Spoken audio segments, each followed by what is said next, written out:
In our last video, we have completed till advantages of planning. Now it comes limitations, that is disadvantages of planning.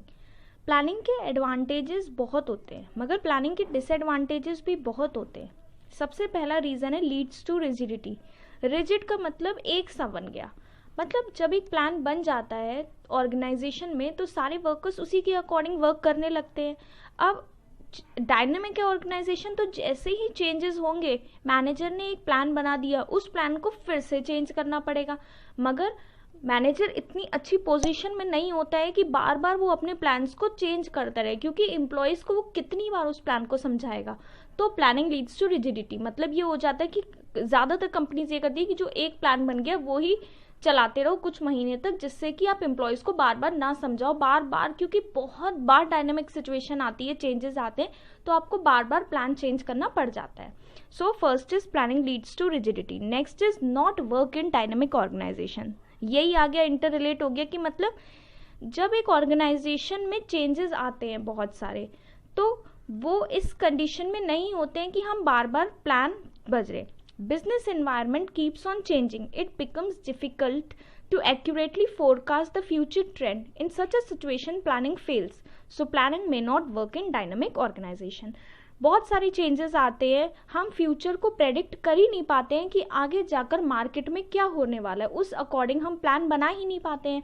तो this planning may not work in dynamic environment. Third is planning reduces creativity. अब ज़्यादातर जो planning करते हैं वो higher level of managers करते हैं और बना वो देते हैं और वो फोर्स करते हैं, या मतलब फोर्स नहीं, फॉलो जो करते हैं उन प्लान्स को वो लोअर लेवल मिडिल लेवल वाले मैनेजर्स को फॉलो करना ही पड़ता है. तो जब वो स्ट्रिक्टली फॉलो करते हैं उनके टॉप लेवल मैनेजर्स के प्लान्स को, तो जो क्रिएटिविटी ऑफ मैनेजर्स है, मतलब अगर लोअर लेवल के बंदे के पास अगर कोई ज़्यादा अच्छा प्लान आ रहा है तो वो नहीं बता पाएगा, क्योंकि स्ट्रिक्टली फॉलो करने के आदेश हैं उसको. तो it reduces creativity also. Next is planning involves huge cost. Detail plan require scientific calculation. ज़्यादातर हम लोग तो बहुत छोटे उसमें बता रहे हैं, जो बड़ी बड़ी ऑर्गेनाइजेशन है वो उनका पूरा एक सेटअप होता है, पूरी कैलकुलेशन, साइंटिफिक कैलकुलेशन होती है, खूब फैक्ट्स एंड फिगर को मिलाया जाता है जिससे कि वो प्रेडिक्ट थोड़ा बहुत कर पाए फ्यूचर को. उस अकॉर्डिंग मीटिंग्स होती हैं, फीस होते हैं, रेम्यूनरेशन दिए जाते हैं उन प्रोफेशनल्स को जो करते हैं. So it require huge cost. Next is it is a no guarantee success. It means planning is meaningless unless it is taken into action. आप प्लान बनाकर बैठ गए और जब तक आप उसको करने की वो नहीं चाह रहे हैं, एक्शन नहीं ले रहे हैं, तब तक planning is meaningless. Future course of action are determined by keeping past experience. हम फ्यूचर का पता लगाते हैं पास्ट एक्सपीरियंस को देखते हुए, और कभी अगर हमारा फ्यूचर पास्ट एक्सपीरियंस हमारा गलत हो जाए तो हमारी पूरी प्लानिंग खराब हो जाएगी. So it is not a guarantee success. Next is it causes lack of accuracy. Lack of accuracy कैसे है? क्योंकि हम फोरकास्ट नहीं कर पाते हैं फ्यूचर को अच्छे से, हम ब्लाइंडली फॉलो करते हैं प्लानिंग के प्रोसेस को. प्लानिंग जो हमने टॉप लेवल वाले ने बोल दिया, इट मीन्स हमें प्लानिंग फॉलो करनी है. उसने जो टॉप लेवल वाले बंदे ने बोल दिया, हम अपना कुछ नहीं लगा सकते हैं, हमें फ्यूचर के बारे में एस्टिमेट सही नहीं कर पा रहे हैं, जिसके अकॉर्डिंग सब लैक ऑफ एक्यूरेसी आ गई है. एक और पॉइंट हो सकता है, it is a time consuming process. Planning बहुत टाइम कंज्यूमिंग प्रोसेस है, क्योंकि इसमें बहुत चीज़ें हमें देखनी पड़ती हैं. जैसे मैंने बताया आपको, बहुत से फैक्ट्स एंड फिगर इवैल्यूएट करने पड़ते हैं. उसमें से इतने अल्टरनेटिव्स में से एक बेस्ट ऑप्शन चूज़ करा जाता है, जिसको सेवरल टाइम चेक करा जाता है. और हम टाइम तो बहुत लेते हैं सब करने पे, मगर इम्प्लीमेंट करने के लिए फिर हम लगाते हैं और फिर सिचुएशन चेंज हो जाती है. So it is a very time consuming process. This completes our limitations of planning. Now comes planning process. It is the most important topic. Planning का एक प्रोसेस होता है, हम रिलेट करते हुए चलेंगे. सबसे पहले हम एक ऑब्जेक्टिव बनाएंगे. हमारा जैसे 12th के रिजल्ट आने का हमने एक ऑब्जेक्टिव बना लिया, we have to achieve 95 in business. ठीक है, हमने एक ऑब्जेक्ट सेट कर लिया, मगर हाँ, ऑब्जेक्ट मस्ट बी अचीवेबल. हमें एक ऑब्जेक्ट ऐसा बनाना चाहिए जो अचीवेबल हो, मेजर कर सको आप उसे, अंडरस्टेबल हो और क्लियर हो. ऑब्जेक्टिव हमेशा 4 पार्ट्स में होना चाहिए: measurable, understandable, clear and achievable. तो हमने एक ऑब्जेक्टिव को सेट कर दिया। Next is developing alternative. Alternative मतलब हम उस 95 को अचीव करने के लिए किन किन मेथड से पढ़ाई कर सकते हैं, उसके लिए हमने बहुत सारे ऑप्शंस बनाए। That is under this to achieve objective several alternatives are created. हमारे पास्ट एक्सपीरियंस से हमने बहुत सारे, कि हमने 9th में कैसे पढ़ा था, 10th में कैसे पढ़ा था, 11th में, इस अकॉर्डिंग हमने बहुत सारे ऑप्शंस क्रिएट कर लिए। Next is listing alternative. फिर हमने उन सारे अल्टरनेटिव्स को, ऑप्शंस को लिस्ट करा। हमने अपने पास्ट एक्सपीरियंस के बेस पर एक लिस्ट बनाई कि हम कैसे कैसे, हमारे पास कितने ऑप्शंस हैं, कि हमें किसे ज़्यादा फोकस करना है, किसे नहीं। Next come evaluating alternatives. हम उन अल्टरनेटिव्स को इवैल्यूएट करेंगे। हम उसमें देखेंगे कि हमारा पॉजिटिव पार्ट क्या है और हमारा नेगेटिव पार्ट क्या था।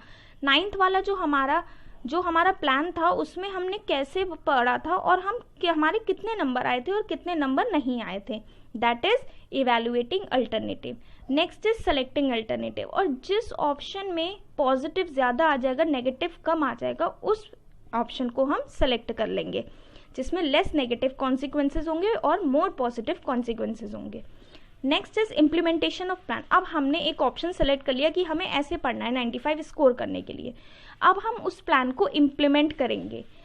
After selecting the most suitable alternative, these are kept into action. हम उस प्लान को एक्शन में कैप करेंगे, हम पढ़ेंगे। ओके, हमने पढ़ाई स्टार्ट कर दी 95 मार्क्स लाने के लिए। Next is follow up. अब ये नहीं है कि आपने इम्प्लीमेंट कर लिया उसके बाद काम खत्म, आप पढ़ने बैठ गए, काम खत्म। आप बीच बीच में मॉनिटर भी करते रहेंगे, देखते भी रहेंगे, डायरेक्ट करेंगे अपने आप को कि हम जो पढ़ रहे हैं, हमारा जो प्लान है वो वर्क कर रहा है, सफिशिएंट है हमारे लिए। रेगुलर मॉनिटर करने से हम ये देखेंगे कि हमारा जो प्लान है वो गोल को अचीव करने के लिए है। मतलब आप 95 के लिए जो पढ़ रहे हैं वो पढ़ तो रहे हैं, मगर आप ये देखेंगे कि मैं उस पढ़ाई से क्या 95 स्कोर कर सकता हूँ, इसका मतलब होता है फॉलो अप। अब इसी को एक ऑर्गेनाइजेशन में ले लिए। ऑर्गेनाइजेशन ने एक ऑब्जेक्टिव बनाया, उसके लिए बहुत सारे उसने ऑप्शंस बनाए कि कैसे हमें किस सिचुएशन के हिसाब से कैसे लड़ना है। लिस्ट करा उनको इवैल्यूएट करा, सेलेक्ट करा उसमें से सबसे अच्छा। उन्हें एक प्लान सेलेक्ट कर लिया, उसमें से उनने फिर इम्प्लीमेंट करा अपनी ऑर्गेनाइजेशन में, उनने इम्प्लीमेंट कर लिया। अब इम्प्लीमेंट करने के बाद वो फॉलो अप, कि वो मॉनिटर करते रहेंगे बीच बीच में, जिससे कि वो ऑर्गेनाइजेशन के गोल को अचीव कर तो रहे हैं या नहीं। अगर कोई भी डेविएशन आ रहे हैं, कोई भी प्रॉब्लम आ रही है, तो वो उनको फिर से निकाल कर उसको देखेंगे कि क्या प्रॉब्लम्स आ रही हैं, क्यों आ रही हैं, किस वजह से आ रही हैं, और उनको सही करने के लिए कोशिश करेंगे। ये हो गया planning process. Now comes plans. What is plan? Plan is a document that outlines how goal are going to be met. Plan एक तरीके का डॉक्यूमेंट, एक हमने डॉक्यूमेंट बना लिया, और वो किस लिए, कि हम अपने गोल को कैसे अचीव करेंगे, उसके लिए हमने एक प्लान बना लिया। अब जो प्लान्स होते हैं वो 2 टाइप्स के होते हैं, single use plan, multiple use plan. What is single use plan? Single use plans are those plan which are once created and once utilised.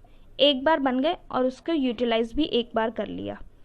If in the future it require then these plans are recreated. अगर future में हमें इस plan की ज़रूरत पड़ी तो हम उसको रिक्रिएट करेंगे। मतलब सिंगल यूज प्लान में हमने एक बार बनाया और एक बार यूज़ कर लिया।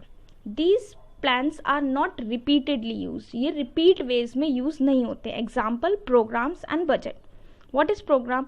प्रोग्राम जो होता है वो कॉम्बिनेशन होता है पॉलिसीज़ का, प्रोसीजर का, ऑब्जेक्टिव का। मतलब हमारा ऑब्जेक्टिव क्या है, गोल क्या है, हम कैसे उसके लिए वर्क कर रहे हैं, पॉलिसीज़ क्या बना रहे हैं, एम्प्लॉयज़ को कैसे बता रहे हैं, उनको कैसे गाइड कर रहे हैं, इन सब का एक प्रोग्राम बनाते हैं। That is all included in multiple single use plan. And next is budget. Budget, you know, budget वो प्लान्स होते हैं जिसमें कुछ न्यूमेरिकल और क्वांटिटेटिव टर्म्स इंक्लूड होते हैं। जो प्लान्स हमारे एक्सप्रेस होते हैं न्यूमेरिकल और क्वांटिटेटिव टर्म्स में, उन्हें हम बजट कहते हैं। Next is multiple use plans. Multiple use plans क्या होते हैं? जो once created and regularly utilize, जो एक बार बन जाते हैं मगर यूटिलाइज रेगुलरली होते हैं। These are rules, policies, objectives, strategy, methods. Okay, first is objective. Objective क्या होता है? ऑब्जेक्टिव एक एंड पॉइंट होता है। हमारा गोल, गोल हमारा एक एंड पॉइंट है कि उसके आगे हमें जाना ही नहीं है, बस हमें एक वो एंड पॉइंट अचीव करना है. तो objectives are the end point for these all the activities are taken. जितना भी काम करते हैं, पढ़ाई कर रहे हैं, तो उस 95 के लिए हम जितना भी तामझाम कर रहे हैं, जो भी पढ़ाई कर रहे हैं, वो सब ऑब्जेक्टिव होता है. Objective are those end points for which all the activities are taken. That should be achievable. मैंने बताया था ऑब्जेक्टिव्स कैसे होने चाहिए. Achievable, understandable, measurable and clear. Next is strategy. Strategy वो प्लान्स होते हैं जो हम कॉम्पिटिटर्स को मद्देनज़र रखते हुए बनाते हैं. कॉम्पिटिटर ने अगर अपना प्लान चेंज करा तो हम भी करेंगे, जिससे कि उसे ना फायदा हो जाए मार्केट में. Strategy are those plan which are prepared in view of the move of competitor to win over the competitor. Strategies are majorly made for winning over the competitor. Next is policies. Policies क्या होते हैं? Policies वो plans होते हैं जो employees के लिए बनाई जाती है for the guidance of employees so that they can take decision. वो पर्टिकुलर सिचुएशन में कैसे डील कर रहे हैं उन्हें उसके बारे में बताया जाए, उन्हें क्या प्रॉब्लम्स आ रही हैं उस बारे में बताया जाए. These all are related to policies. Next is methods. What are methods? Methods are those plans which determine the systematic way to perform the routine work. Method कि आप रोज कैसे सिस्टमैटिक वे में होकर काम करेंगे. प्लान, ये हो गए प्लान के 2 part, single use plan, multiple use plan. Single use में आ गए प्रोग्राम्स एंड बजट, मल्टीपल में आ गए objectives, strategies, policies and method. अब हमारा सब कंप्लीट हो गया है. हमारे प्लानिंग प्रोसेस भी हो गई, लिमिटेशंस भी हो गई, इंपॉर्टेंस भी हो गई, फीचर्स भी हो गए और मीनिंग भी हो गया. This completes our whole planning process. In our next video, we will be learning about organizing the second function of management. Till then, revise this.